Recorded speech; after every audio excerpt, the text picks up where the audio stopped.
तीन खरगोश की कहानी। राजू नाम का लड़का था जो कि 5वीं क्लास में पढ़ता था। उसके पास तीन छोटे छोटे प्यारे से खरगोश थे। राजू अपने खरगोश को बहुत प्यार करता था। वह स्कूल जाने से पहले पार्क में हरे भरे कोमल घासों को लाकर अपने खरगोशों को खिलाता था और फिर स्कूल जाता था। स्कूल से आकर भी उसके लिए तब भी वो हरी हरी घास लेकर ही आता था।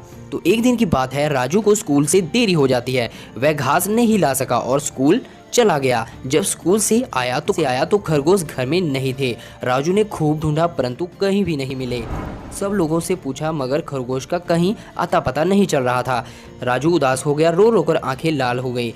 राजू जब पार्क में जाकर बैठा, कुछ ही देर बाद देखता है कि वो तीनों खरगोश हरी हरी घास खा रहे थे और खेल रहे थे। राजू को खुशी हुई और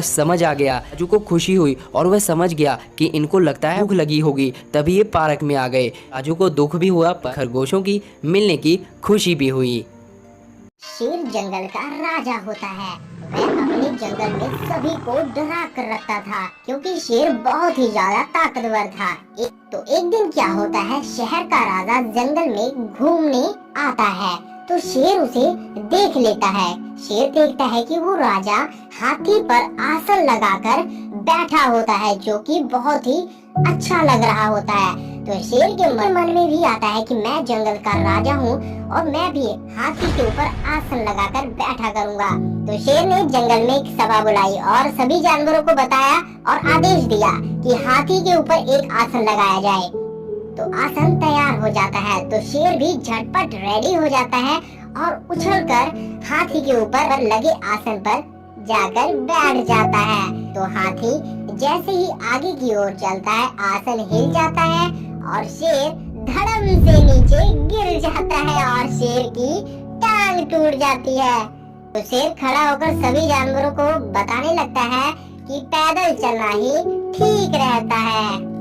घमंडी मुर्गा। एक समय की बात है, एक गांव में ढेर सारे मुर्गे रहते थे। गांव के बच्चों ने एक मुर्गे को तंग कर रखा था तो मुर्गा परेशान हो गया। उसने सोचा कि अगले दिन सुबह मैं आवाज नहीं करूंगा और सब के सब सोते रह जाएंगे और इन सभी इंसानों को मेरी हैसियत के बारे में समझ आएगा। तो मुर्गा अगले सुबह कुछ भी नहीं बोलता है, कोई मुर्गा आवाज नहीं करता है।